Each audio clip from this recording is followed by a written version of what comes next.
বলিউডে আজও এমন কিছু প্রেম কাহিনী আছে যেগুলো সময়ের সঙ্গে সঙ্গে কিংবদন্তিতে পরিণত হয়েছে। তেমনি এক গল্প সালমান খান ও ঐশ্বরিয়া রায়ের। এক সময় দুজনের প্রেম ছিল পুরো বলিউডের আলোচনার কেন্দ্রবিন্দু, কিন্তু যেভাবে শুরু হয়েছিল স্বপ্নের মতো, ঠিক সেভাবেই একসময় শেষ হয়ে যায় অনেক তিক্ততা, কষ্ট আর নীরবতার ভেতর দিয়ে।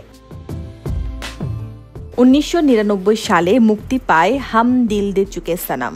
সেই সিনেমার সেটেই একে অপরের প্রেমে পড়েন সালমান ও ঐশ্বরিয়া। পরিচালক সঞ্জয় লীলা বানসালির মনোমুগ্ধ করা সেই ছবির সঙ্গীত পরিচালক ছিলেন ইসমাইল দরবার। সম্প্রতি এক সাক্ষাৎকারে তিনিই জানিয়েছেন, তার চোখের সামনেই দেখেছেন কিভাবে ভালোবাসা ধীরে ধীরে ভেঙে পড়েছিল।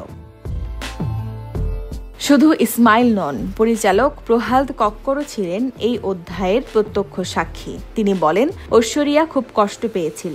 ইন্ডাস্ট্রি যেন তাকে একঘরে করে দিয়েছিল। সে নিজেকে প্রতারিত মনে করত আর ধীরে ধীরে হারাতে থাকে বিশ্বাস। ভালোবাসার সেই পরিণতি ছিল নীরবতা। হাম দিল দে চুকে সনমের পর আর কখনোই একে অপরের নাম মুখে আনেননি সালমান বা ঐশ্বরিয়া। বলিউডের গ্ল্যামার, আলো আর সাফল্যের ভিড়ে দুজনই চলে যান দুই আলাদা পথে। বছর কেটে গেছে অনেক। আজ সালমান খান অনেক পরিণত, শান্ত একজন মানুষ।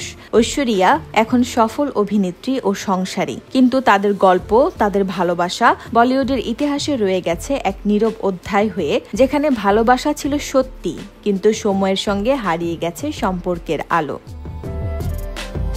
ভালোবাসা হয়তো শেষ হয়ে যায়, কিন্তু গল্পটা থেকে যায় চিরকাল বলিউডের ইতিহাসে সালমান ও ঐশ্বরিয়ার নামে।